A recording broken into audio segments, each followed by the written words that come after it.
where the weather is terrible in California. It's like snowing. Right? Very snowy. It's actually probably not that bad for any part of the country that is equipped for rain and cold. Yeah. California is like, I've had sessions where it's raining and they've emailed me to say like, hey, don't bother coming in. There's water coming from the sky. Just stay. That's how much it doesn't rain in California. But they have to get back, so I think they're on an earlier flight. I think my flight is fine. I hope. I don't know. So Wait, who's leaving? Jeannie Tirado and Chris Pat. So they're heading back to LA. I don't think Todd is leaving. Todd's staying till 4. Todd's staying till 4. So I'll be leaving with Todd and I think Trina. Yeah. So yeah, thanks for coming to the panel. But yeah, I can answer some Fire Emblem questions. Obviously not as many questions as I could with the other two. Or if you guys would like to talk about Fairy Tale, I voice Lucy, and all versions of Lucy, including Layla. And if you've seen the most recent season of Fairy Tale, there's a new character from the Hartfield lineage, and I voice her too. And I voice Asuna in Sword Art Online, and I voice Patty in Soul Eater, Lizzie in Black Butler, Makoto in Persona 5, Yes. Female V in Cyberpunk 2077. Wait, who? Female V. The main in Cyberpunk character? 2077. Yeah. Which was very fun to get to do. Chloe. Chloe, yeah, Chloe. Groupie. And Groupie. And Were you Asuna. also Soleil. Noe from Dora? Noe from Dorohedoro, yeah. You're also absolutely. Soleil, I think. Yes, I was. That was very fun to get to do Soleil. That was a very intense episode of all things. All the different Chloes. Can you move it? Yeah, so do you guys have any questions? Thoughts? Move it back up. Oh, yes. I don't know how to, the projector. Yeah, because it's a little too close. Yeah, let's project that. Okay, well now this is I spoiler alert, I will not have anything to project. This is, if you guys were at the panel with Todd, when he spoiled, like, let's take a look at the new season. This would have been exactly the worst prop to have. Classic Todd. Yeah. If he has that footage, I haven't seen it, so that would have been fun to see. Do you guys have any questions? Yes. Yeah. My question was for Rhea specifically. Yeah. What was her voice is very, very distinguishable from all of the other ones. Thank you. And I just wanted to ask, what was like the direction that the directors had told you to go in for it? Because there's a lot like there. Yeah. So when I first went in to work on Three Houses, I think I auditioned for a different character, and then they said, so we would like you to play Rhea. I came in to do the trailer, and they told me so much backstory on the character, and like all of the lineage, everything that happened with her mother, and my heart broke for this character. And then they kind of set the tone of why she has this, because really all I had to work with script-wise was the trailer. And so there's a lot of emotion of why she feels so passionately. There's a lot of heartbreak involved. There's a lot of anger involved. So we had these brief little moments with her. So that's kind of what infused all of the things that are going on underneath and this like inner battle that this character is constantly dealing with. And then she has to put on her politician kind of teacher face while she's like being kind, speaking to everybody else. And while that is an aspect of her personality, all of that stuff bubbling underneath has to be there as well. And then when I went in to do the first session after we did the trailer, they mentioned she has another form, which if you haven't played it, I don't want to spoil it for anybody. And I said, oh, and this is where I don't play this character anymore. And they're like, no, you're gonna do that. I was like, that's interesting. I've never done that sort of a voice before. And I was very scared to do it. But the director was Patrick Seitz, who has done so many creature voices and so many like all powerful voices that I was in really good hands there. And actually, he kept telling me a couple of times, just back off. She doesn't need to try as hard. She just is as powerful and as awesome. She doesn't need to wield it or show off except for a couple of moments because she just is. And he was like, she's like Dumbledore. Like, Dumbledore doesn't need to flex until it's absolutely necessary. And that makes those moments like, oh, Dumbledore's mad, like we're in trouble. So that was kind of my my direction. They would always be like, you don't need to go so intense. But anytime we would get what we call dark Rhea or emotional Rhea, I was like, my favorite.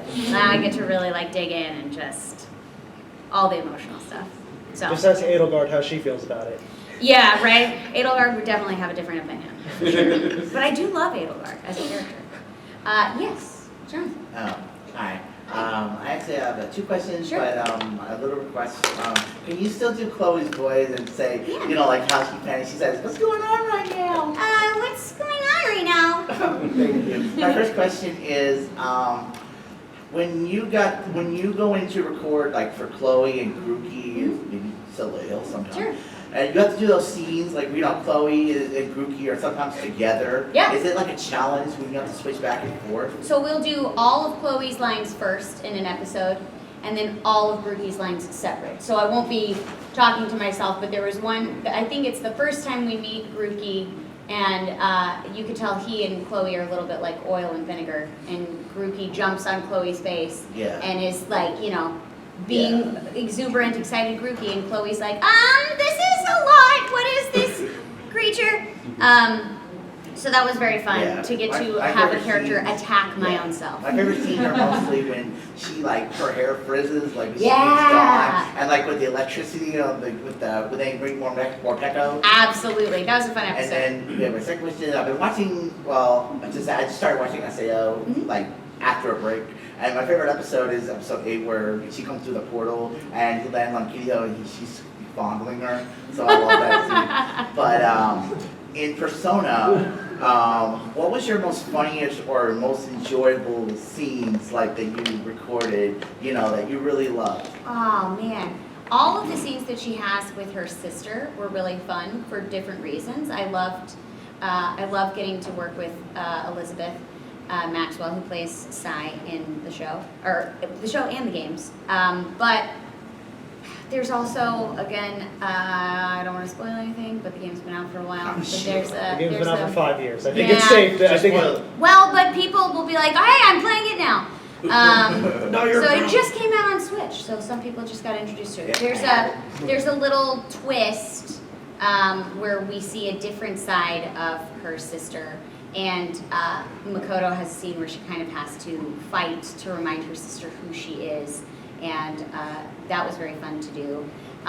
It's also I like when she slaps her friend. When oh yeah, It's like the awakening scene is always very fun I was to do. I was gonna That was ask, can cool. you do Makoto scolding Ryuji? Oh, just at any point in time, or Yeah, go for it. Sure.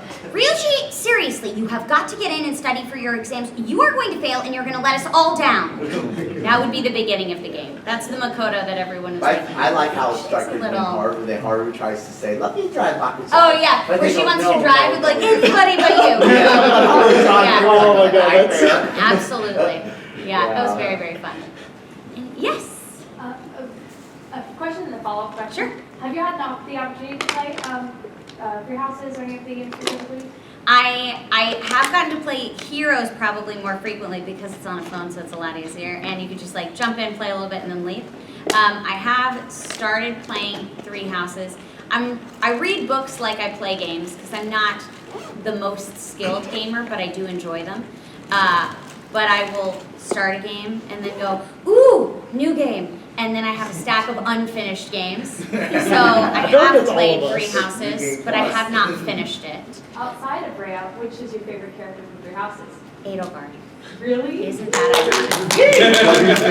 Very ironic. Yeah. Yeah. Yes. Yes. Me? Yeah.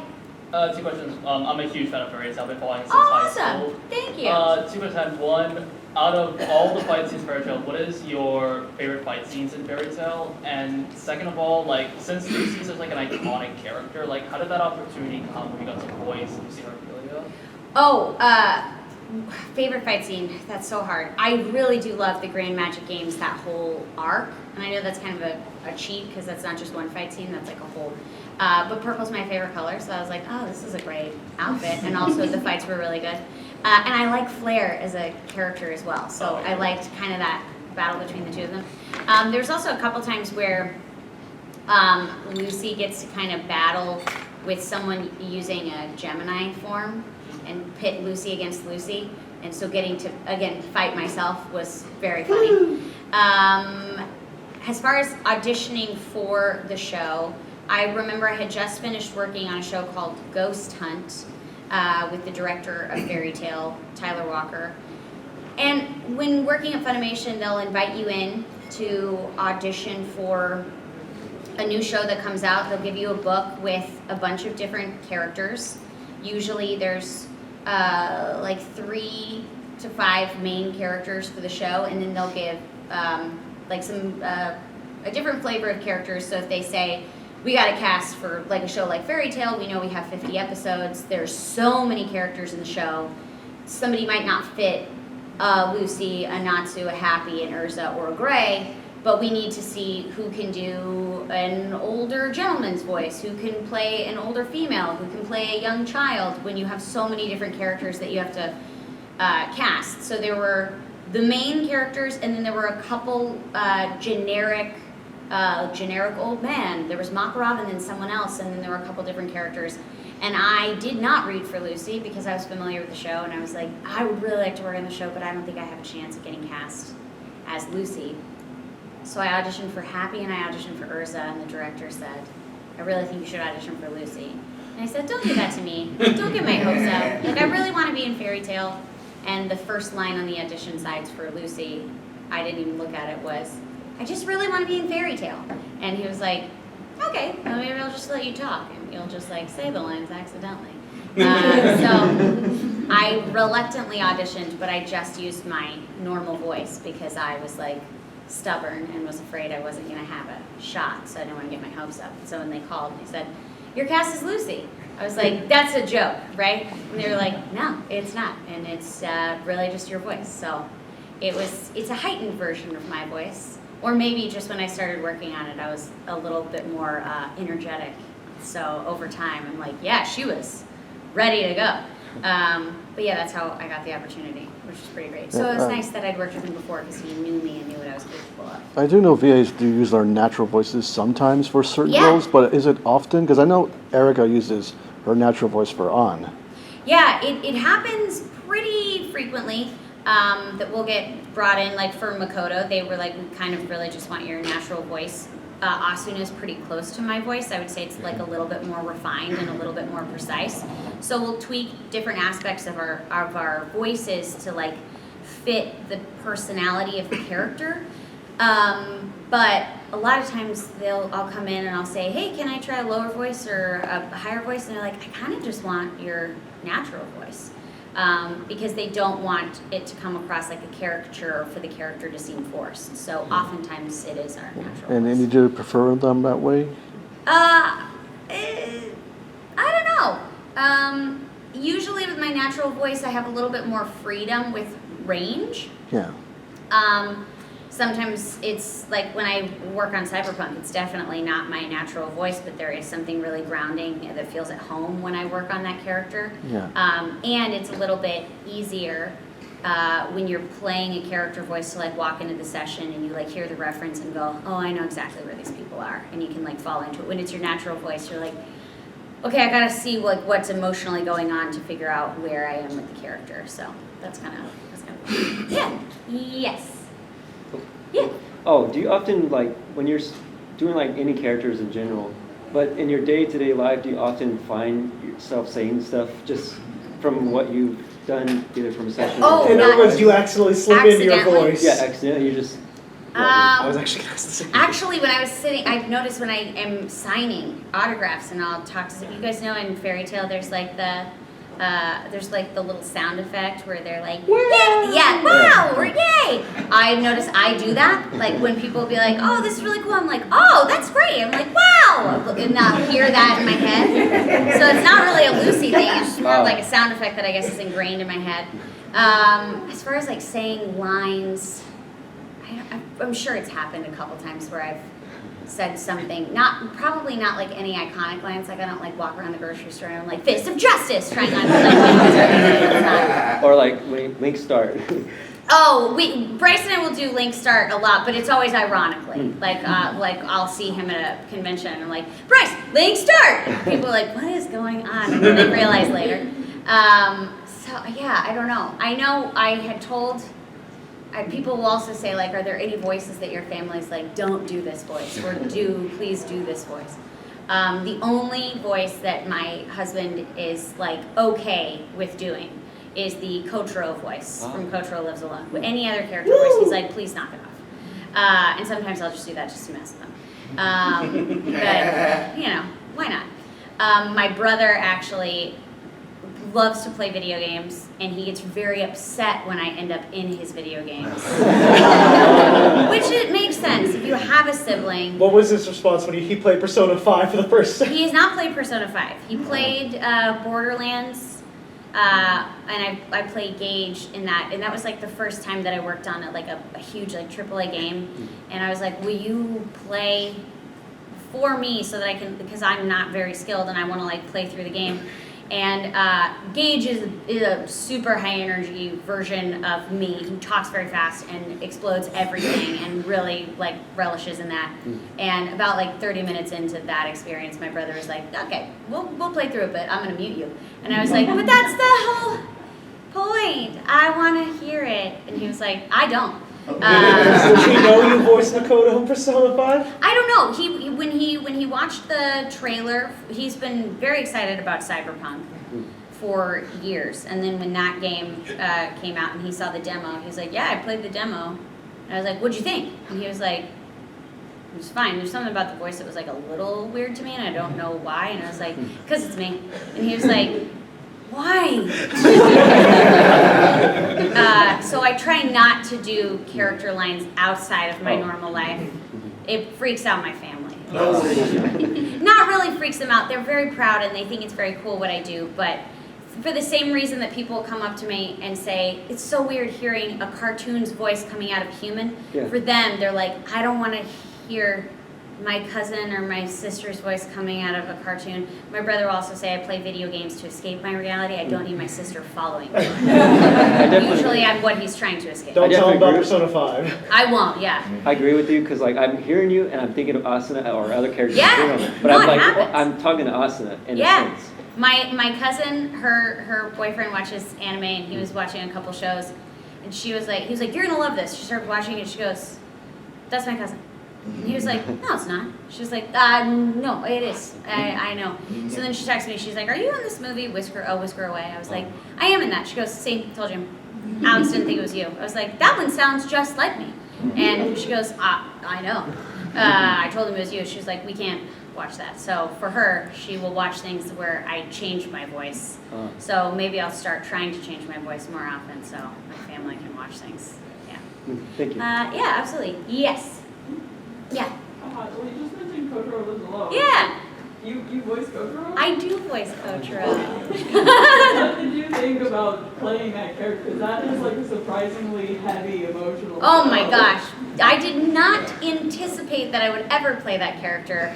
I got contacted by a member of the production team in December of last year that said, hey, would you like to direct a show for us? And I said, I'm really nervous to direct because my schedule gets, we never know if we're gonna have a really busy year or a really light year, and I always hate committing to directing a project and then saying like, I'm so sorry this character I've played for 7 years has come back and I am gonna have to find a sub-director.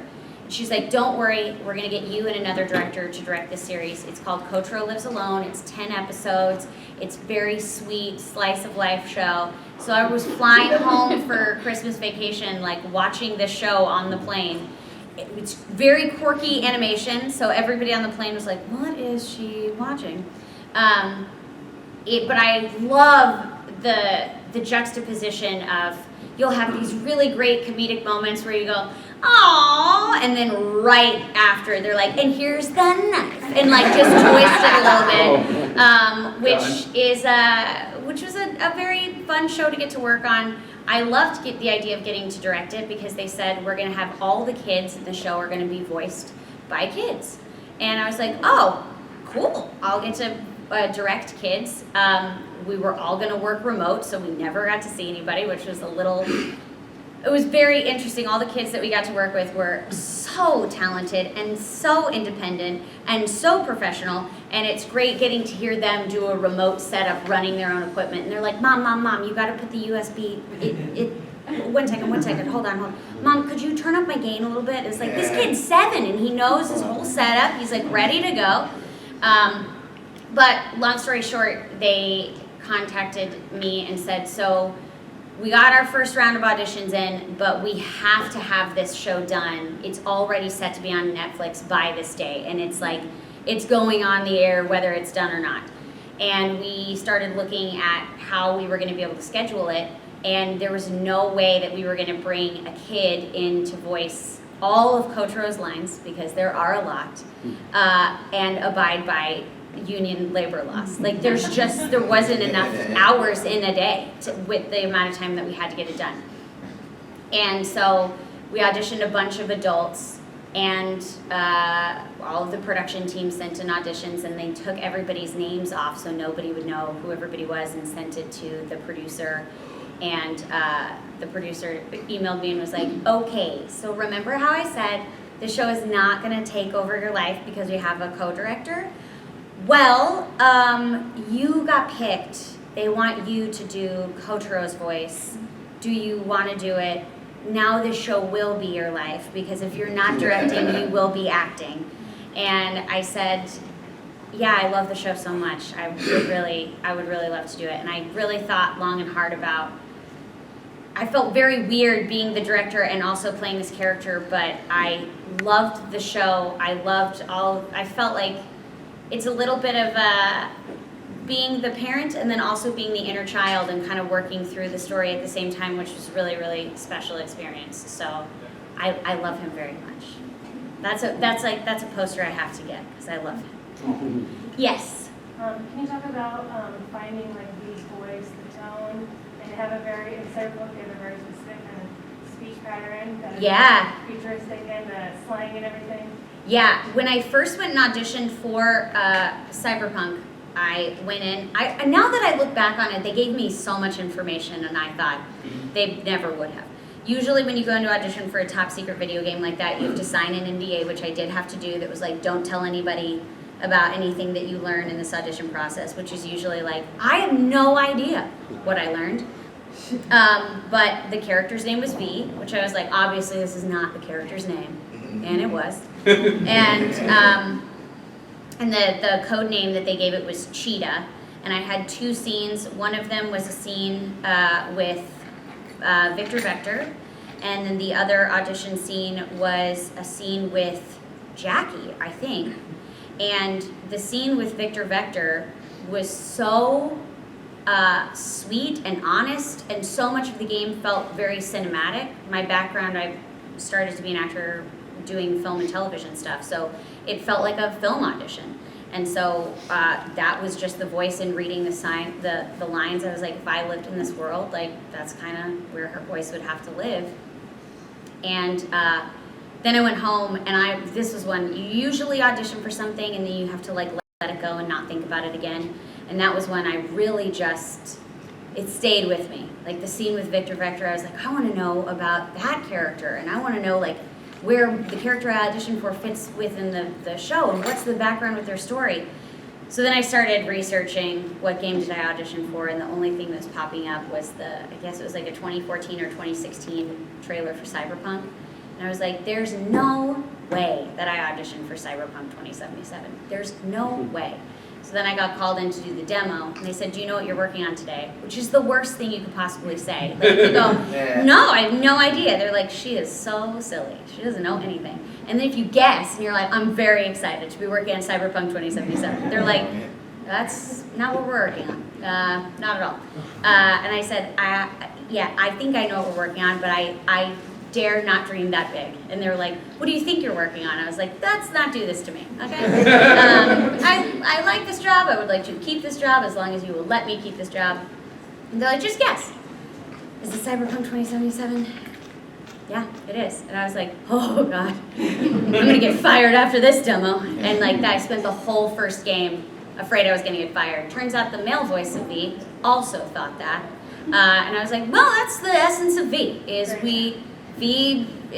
anything could go badly at any moment, and apparently that is where all of us, male V, female V, and the character all live, is like, every moment it could go bad, so we're just gonna live in this and hope for the best. And stakes are very high at all times, so it was a lot of fun to get to work on. I still can't believe it. Oh, and some of the slang, there was one where I say, one of the lines is like, he's a smart little muffin. And we were like, we rewrote it. And we were like, somebody messed up. It's a smart little cookie. And they came back and they were like, no, in 2077, people would say he's a smart little muffin. And I was like, I guess we don't have cookies anymore. We just have muffins. So it's been a learning curve, finding all the slang. But of course now everybody says chum all the time. It's great. We love it. Yes. Yeah. Yeah. Since coming back to video games, out of all the Fire Emblem characters available in Super Smash Brothers, who's your favorite to play as? Oh, for Smash Brothers? Yeah. Oh my God, my husband gets mad. He'll play Smash Brothers with me, and I'm like, whichever's the cute one that no one wants. Which is really, that is how I operate in playing any and all game. I ask anybody, I'll go, what color does everybody want? What piece does everybody want? And I also, people go, don't pick that. That's not a very powerful character. And in my mind, I'm like, that's very disrespectful. They're adorable and they just need someone to support and love them. I pick that one. So it depends on who I'm playing with. If somebody's like, I hate this character, I'm like, and that one's mine. That's exactly what my friend does. Yeah, He picks the characters I hate. So yeah, it varies. Whichever one anybody is like, don't put that in, it's just a waste. And I'll probably lose, but it's fine. I just know I gave that person a win in my head. Yes. Yeah. When working on media that you're dubbing from whatever language, usually Japanese, right? Do you take any inspiration from the voice actors that voiced those characters previously? And then to further that, the source material where they came from, whether it be books or whatever it may be. Yeah, I mean, we have to. Whenever we're dubbing a project, be it a live action series, which I've worked on a couple live action series from Turkey, or we just did one from France and Germany. You can't help but you're watching the first scene in its origin language, and you feel these emotions coming from the performance that the original voice or the original actor gave. And it would be impossible for me as an actor, who's a very empathetic person, to not be empathetic to their performance, to not be touched by their performance, and then turn it around. Also, I'd be doing a disservice to the material if I wasn't matching what they gave. That doesn't mean that my inflections are going to be exactly the same as ours, because the English language, the Japanese language, the German language, the French language, has different intonations. So we have to be very careful when we're dubbing something to not just hear the music of it all and go, oh, I'm going to match that, because that's going to sound ridiculous. And that's why they're bringing in people that speak English as their native language to fix that. There's been a couple of times where I've worked on a project and the original language voice also speaks English and says, I want to try to dub my own performance. And they have said after like 4 hours of doing it, I can't do this. And I can absolutely understand why. Because when you are watching, especially for live action, when you're watching a live action adaptation of a dub, people say, why'd they change the language? Well, they're trying to make it match the lip flaps as much as possible. And sometimes people have clearly said a T sound, and there is no T in that word in the English language. So we've got to put the T word that would fit earlier in the sentence and find a way to kind of change the syntax of the sentence around to make it fit. Or add different words or switch things around. And then the actors who've done it in the origin language now say, all that emotion is infused in that line, those words, in that order, and now I have to do the exact same performance with different words, different lines, and match what I did before. I just can't. It's a different time and space with a different language. So they'll say, like, bring in another actor and let me hear their performance, let me hear their work, and I want to hear who I think can do the best match of my performance, who is similar to me in intonation. So we have to honor that. It would be a disservice not to. But at the same time, they're bringing us in to say, I like what you've done in previous projects, so infuse what makes you unique and put it into the project as well. So it's nice to kind of get to share this character, find out where we're the same, and then also do our own thing. A similar thing happened with Cyberpunk. Me and Gavin share the role of Male V. We say the same lines, they have to be in the same time, but a lot of times they'll say, when you work on a video game where there's the player character has a male and a female version, that they say the exact same lines. They'll say, so this is going to be a male-led. We have the male actor coming in, they're going to do all their lines. We're going to play them for you and you match them. Or this is female-led, we're going to have the female come in, we're going to do all their lines and you're going to match them. And that kind of can suck the creativity out of it because you're like, you already have this person's read in your head. With Cyberpunk, they did not want that. They wanted my read and Gavin's read to be our own unique performances. They said, we hired you both because we think you're good actors. So we're just gonna tell you like a weird little game. You guys get the same line, whoever's leading, Cherami will do her part or Gavin will do his part, then we're gonna time it and we're gonna say faster or slower. And so then we have to figure out, oh, how much faster? How much faster did he go? And we usually get like 2 tries and then they'll play it for us and then we go, oh, interesting take. Okay, now I'm gonna do my take, but now I know how much time I have. So it's really nice when you work with a company that allows you to be inspired by someone else's performance, but also to not say throw yours out and just do a copy, because sometimes it's a fast-paced business. Sometimes the project requires that. Yeah. Yes. Yeah. I'm sorry. I think I might mix you up with another No voice worries. actress. Not a problem. Did you voice Jacuzzi in Kill la Kill? Or like, I did not. You did not. I did not. No. That's because your pitch is like similar to Oh, it's sweet. actors. Yeah. So. I wonder who it is. No, not a problem. No worries. Hi. Hi, so I actually have 2 separate questions. Yeah. So the first question is, like a little bit ago, you actually switched to one of your characters like super fast. Like, what's the thought process behind that? And the second question, just so I can put that out there, is how did you get into your first agency? Ooh, okay. Switching into characters, it's usually a little tricky. Like Trina and I were talking about it yesterday, because Todd said, do you guys get like, when people ask you to do lines, or you just like, you know them off the top of your head? I'm like, there's some that I have to like memorize, because I get kind of, I guess not stage fright, but when you're in the booth and they play the references, you're like, okay, I'm ready to work, I know what to do.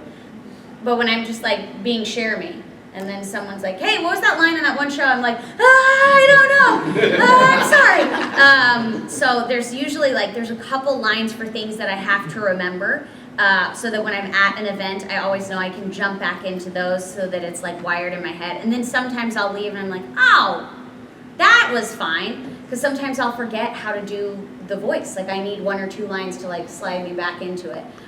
So yeah, a lot of it is just like memorizing and helping. Yeah, I was just always wondering that because I'm like, yeah. That's such a talent. Yeah, there's one of my lines for Cyberpunk that I always remember. We play 3 lines before every single session, and one of them is, it's on the menu today. So at the beginning of every session, we like have to match it and make sure that it matches. So we have like, I remember my reference lines for things. One of my reference lines for Asuna, and it's been my reference line for like 10 years now, is everyone in the assault team's working their butts off to clear the dungeon. And where do I find you? Out here, taking a nap. So when I've heard it so many times, I'm like, oh, okay. Well, of course, the reference for Lucy is always open, gate. So like we always have those. So I remember those because I've heard them so many times. And finding my first agent, I always wanted to be an actor. My mom said, this is a terrible business. I don't want you to do it. I won't go as far as to say it's a terrible business, but like it's not great. It's a very hard business. It's a very creative field. Obviously, people are like, create some beautiful art for us. Give us your heart. Put it all out here. And then they're like, no thank you. And it actually is you because we're gonna hire somebody else, so it's not us. And you kind of have to go, ow, that hurt. Okay, great, awesome. So that's not fun to experience all day, every day, sometimes multiple times a day when you have an audition. But my mom was trying to show me that this business was not for me and that it was so hard and I wasn't gonna like it. So she took me to like an acting class for kids older than me, and I was like, this is great, I love it even more. So that didn't work. And then she took me to an open call for a movie called Miracle on 34th Street. And if you've done an open call, you stand in line all day, you wait for your chance to like come in, say a couple lines, and they go, cool, thank you, bye. And you're like, that was my whole day. That was it. And they kept calling me back and calling me back, and we spent all day there auditioning. And they came out and said, she's great. And they almost sent me to LA to meet with the producers to go on to the next round. And told my mom, like, so she needs to get an agent. She said she doesn't have one, but we think she does. She really seems to like doing this. My mom's like, she doesn't, and thank you so much for ruining this experience for us. She's supposed to like shut it down. So she was a dance teacher, and well, she is a dance teacher. She had a student who had an agent at the time, and that student's mom, who also is represented by an agency, said, my kid's agent is tough. She does not take anybody. Take a meeting with Cherami, she'll meet with her and she'll shut it down. My mom was like, sounds great. So I met with the agent, spent like 45 minutes in the room with her. No. Oh, that's my mom, so she remembers. The agent said, I will look at her for 5 minutes.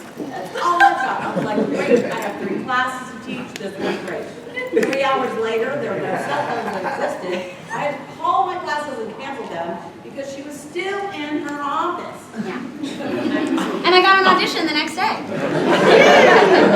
I didn't book that first audition, but I did book the second one. Seems like that worked out perfectly. Yeah, it worked out great. And that's what my mom reminds me. Has reminded me my entire life, where she'll be like, you can quit at any time, believe me. And I'm like, no, I love it. I'm like, I really love it. I don't want that part. It's so great. They're like, I thought you loved it. I do. I'm gonna cry for a little bit. And sometimes you have to do that when you're auditioning for stuff, and there will be a role that you're like, this is mine. I understand this. I feel great about this. And you go into the audition and they're like, no. And then you see who got it and you go, it's a different take, it's fine, but I still love it. I read the script totally differently. And your take on it wasn't wrong. It's just not the take that they went with. And you have to cry and like let it go and be like, Oh my god, that happened to me a week ago. yeah, it happens. And there's so many people that will say, and I've heard so many people say, it's not rejection. It's not rejection. You just weren't selected. And I'm like, that's all well and fine. But like when you go on a date, because it's basically an audition, we all try our best. We put out our best self. We say, I prepped, I said all the right things, I dressed very nicely, and then they go, you know, I actually like her better. And you're like, that's fine, that's fine. And then you go home and you talk to your friends and you're like, but I did something really special for me, and they didn't like it, and that's okay. And then there's other times that you go to an audition and you're like, I don't even know why I'm here. I'm not. You look at everybody that's in the room and you're like, I look nothing like these people. They all look the same. I look totally different. I did not read the character this way. There's been a couple of times I've read an audition going, I don't connect with this character at all. But I'm not going to tell my agent I'm not going to go to the audition because then they're not going to send me out. So I'm just going to do my best. And you go in and they call right after. They're like, you nailed it. You booked the job. I'm like, I think you have the wrong number. That was an atrocious audition. But after the ones that you're like, I nailed it. They're like, we went a different direction. What? It just makes no sense. It's mind games for days.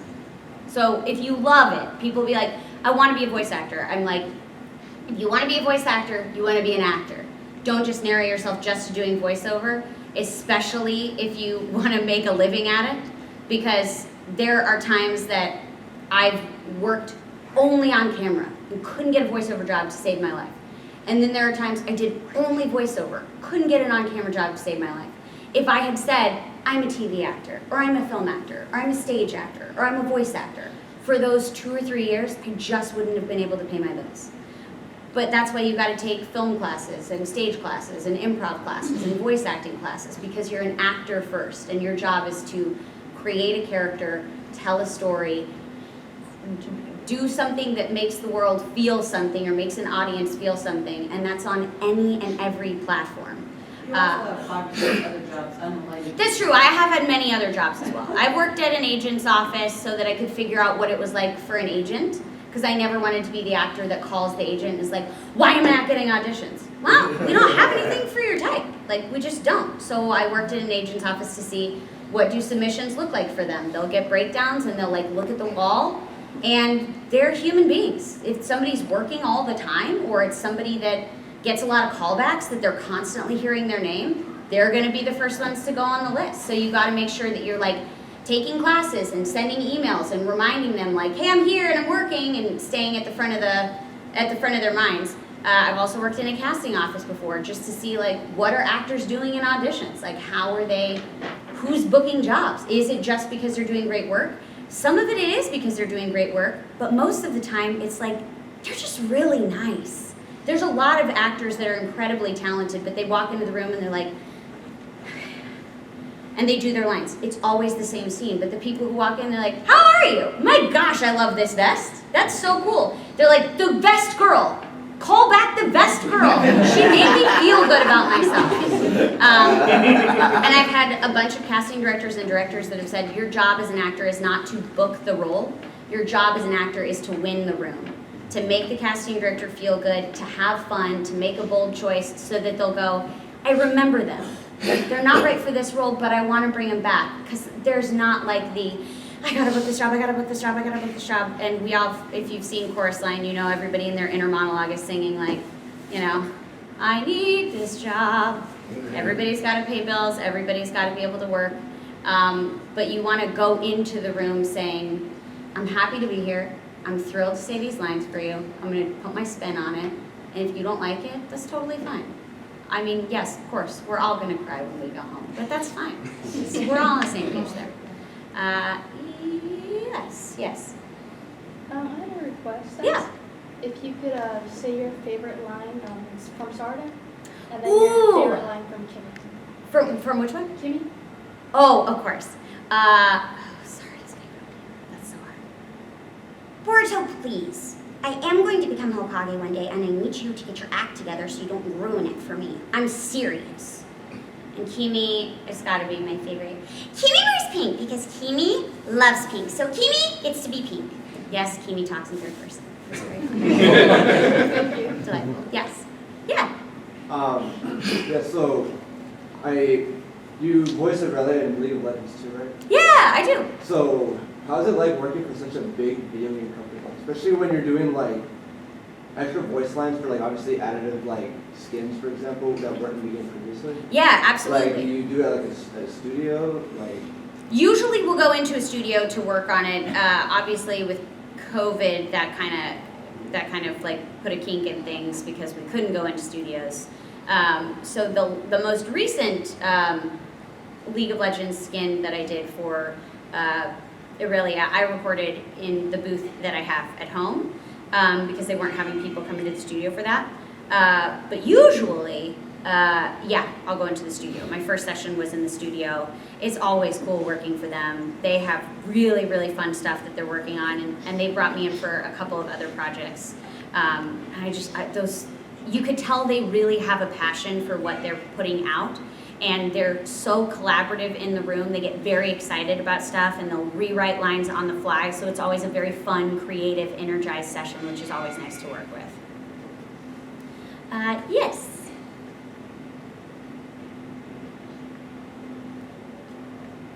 If you could pick one character from 3 houses other than Rhea to voice, who would it be? To voice?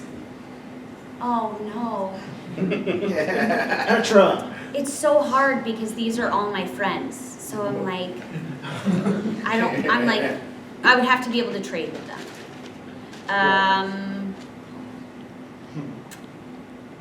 One of my good friends, Cassandra Lee Morris, voices Sophis. and it would be fun to switch. But wouldn't that mean you'd also have to switch with Morgana? No, not for everything, just for 3 houses. Swap a green girl for a green girl. Green hair girl for a green hair girl. That'd be fun. Yes. Do voice actors tend to have an active Twitter account and or marry other voice actors? I did not marry another voice actor. I guess I did marry someone who is in the creative field. He's worked as an actor and worked as a writer, but his main job is being a teacher. But he does have a creative background, which is helpful because when I have an audition, I can play it for him, or we're doing a self-tape, he can give me feedback, which is nice. And also not just being like, why are you screaming all the time or crying? This is very weird. So it's nice to have somebody that understands that. For an active Twitter account, I would say some of them do. It's certainly not like a requirement for everybody to have social media. I have social media. I'm not really great with social media. I think social media can get very stressful sometimes for anyone. It just feels like you're often comparing yourself with other people. On social media? Yeah, and that's not really a fun place to be. Then you add that to being an actor where you're all kind of auditioning for the same roles, and some people are working more than other people. And then you've got some people that are great at marketing themselves, and they like to post anytime they have a session, and if you're having a slow week, you look at that and you're like, I'll never work again. This is just, everybody's working but me. So you have to be very careful if you're on social media, and I mean just in general, but especially if you're working as an actor, like keep in check. A lot of people are posting like the best moments of their life. And then some of us can't post anything because we're under NDA and we can get in a lot of trouble. There's certain projects that I work on where my social media posts are like heavily scripted.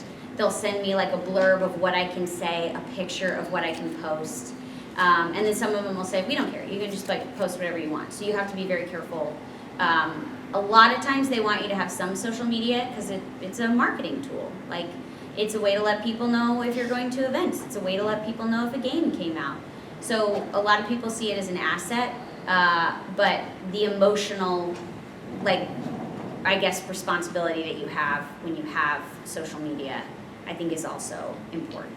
For you, it's more of a minus than a plus? I wouldn't say more of a minus. It definitely has its advantages. I have to be in a good headspace to do it. If I go, okay, we're gonna post today for marketing, post and run away, that's, yes, fine. But if I get into a loop and then start like comparing things like that, that's not a good place to be. What's your Twitter profile? Oh, my Twitter is at Cherami Leigh, and my Instagram is at CLKstar. And then I'm on TikTok, but I gotta figure out who I am on TikTok. You guys know how that is. On TikTok, there's like, you're gonna be an organizational guru? Are you gonna show everybody how you pack your suitcases? Are you gonna do Amazon? You know, it's crazy. Okay, as for your friends, do they tend to marry other actors? There's a lot of my friends, they'll marry people in creative fields. There's people that marry somebody in music. There's people that marry other actors. It can be tricky when you marry another actor because you both want to be able to work, and very rarely are people at their most successful at the same time as their partner. So like then you bring kind of that competition home of like, my wife's working on this super cool thing, or my husband's working on this super cool thing, and all I want to do is get a job. And so a couple of my friends that have been in relationships like that, it can get toxic if they slip into that. They're working and I'm really happy for them, but all I want to do is get a job. So you got to keep that in perspective and check work it at the door before you step in. All right, so what they tend to do is marry creative people. I think so, or people that understand the creative. They don't tend to marry doctors, engineers. Some do. Creative people. Some people do. I've told one of my friends, I'm like, you should marry an entertainment lawyer or an accountant who can do your taxes. Because we all like look at numbers and we're like, I don't want to do this. Because most actors are all self-employed, so we have got a stack of W-9s and W-4s and 1099s, and we got to count everything, add everything up, and then do all these write-offs. So friends of mine that do have accountant friends or relatives, they're like, hand it over. I don't want to look at it. Do you get to write off union fees? Oh yeah, absolutely. There's a bunch of classes like I know SAG-AFTRA has an Austin chapter, maybe a San Antonio chapter, but if you're a member of the union, they will offer classes, especially around tax time, and they'll have an accountant come in and tell you all of the things that you can write off and how much you're allowed to write off, and mileage going to auditions and wardrobe for headshots and things like that. All of the things that demos, all of the things that you spend just to try to get a job, and then it may work, it may not work. So the union is very helpful in giving us the tools that we need to best manage our money and take care of all that stuff. All right. Yeah, absolutely. Yes. Hi, I have two questions, and I wanted to read you this real quick. Okay. This little poem. Okay. Okay. It's from my favorite game that you're in. Oh, yay! Okay. I am thou, thou art I. Thou hast acquired a new vow. It shall become the wings of rebellion that breaketh thy chains of captivity. With the birth of the priestess persona, I have obtained the wings of blessing, shall lead to freedom, new power. I am thou, thou art I. Thou hast turned a vow into a blood oath. Thy bonds shall become the wings of rebellion and break the yoke of thy heart. Thou hast awakened to the ultimate secret of the priestess, granting thee infinite power. Woohoo! Yeah! Okay, my first question. Johanna. Yeah, my first question is about Lucy. Okay, we all know that Natsu always breaks into her house. Yes, yeah. Sometimes I wish that she could use her Gemini to create Urza, that way to look like a bodyguard. That would be great. But what I want to ask is about the changeling. Okay. What was it like switching bodies with Gray and then watching Gray always like take the shirt Oh off? my gosh. That was such a fun episode to work on. I mean, of course. I like the theater too, by the way. Oh, When yeah. they did that play and Absolutely. they're tearing it up. That was very fun. Yeah. There's so many fun episodes in Fairy Tale and so many goofy moments like you were mentioning with Gray, which I love getting to do those. And then they also have the really emotional moments like with Loki and the Celestial Spirit King, and you kind of get to feel all the feels. Yeah, sometimes I like to see Lucy go on an adventure, like how they do in other shows, where Yeah. they have the protagonists go one-on-one, Sure. like hang out with each cast. Man. Absolutely. Anyway, the second one is about a web series that you did, which I finished, called The Confessionals. Oh, yeah, yeah. And I think it was directed by your husband. Yeah, my husband directed Okay. it, yeah. Well, I mean, how fun was it to work with Bryce? And do you see yourself ever doing it again, like more, like another couple episodes with Bryce? Or? Yeah, sure. I mean, we were going to do another season of Confessionals, but it was really tricky. The way that all fell together was absolutely nothing short of miraculous. Because in order to get all of those voice actors at the same convention at the same time, we were able to partner with a convention that brought all of the cast that we needed to the convention as guests. We did all of our autograph signings and panels like we would do at a convention here, and then when we were done, when the show wasn't happening or when somebody had off time, we would take them and go film scenes. So we were constantly like rushing around, changing into costumes and Yeah. going and doing all that, which was the only way we would have been able to do that web series. Yeah. But it's so tricky when we had a cast as big as we did to try to get everybody in the right place at the right time to figure out how to film those episodes. I would love to get to do it again. Yeah. I wouldn't rule yeah, it out. I would love to see that, especially the fight scene with Ducano. And I was really sad when I found out you got stabbed on 9/11. Yes, I did. That I you got were in a coma. I did. I got impaled. I watched that episode Yeah. twice. It was really fun. Wait, you as a person? Well, my character.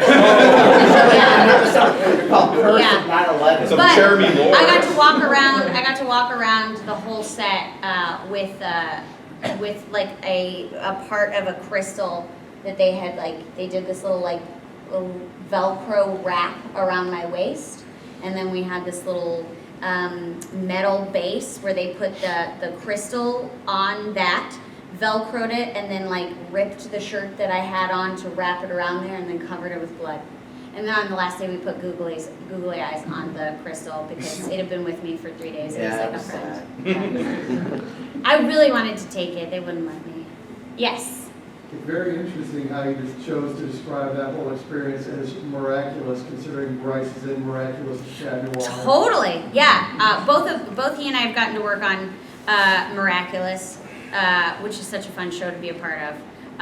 But yeah, the reason we got to do that, we worked on that show, is I went to a convention and someone was convinced that Bryce and I were twins and that we were siblings. And I said, he's not my sibling, I have a sibling. Okay, great. 3 minutes and then I gotta wrap it up and head to the airport. But they were convinced that Bryce and I were siblings. And like when I tried to say, we're not, I have a brother, but it's not Bryce, she got very angry. And so I went up to Bryce, I was like, if anybody asks, we're related. He was like, of course we are. I was like, dude, don't do that. So then I was joking around, I was like, it'd be funny if we had like all these alter egos. And so my husband wrote the series, and that's how we became twins in that series. Yes? Yeah. Okay. Because I don't mean for this to be weird. But, Okay. How do you deal with people sexualizing your characters professionally? I know like some of it comes with like the industry, but Sure. Sometimes people can kind of take it a little too far. Yeah, I mean, look, some people don't have any issues with it. For me, sometimes it is a little uncomfortable, but I understand that is just a part of the industry. It's a tricky part about this job in general, because I've had people when I was younger.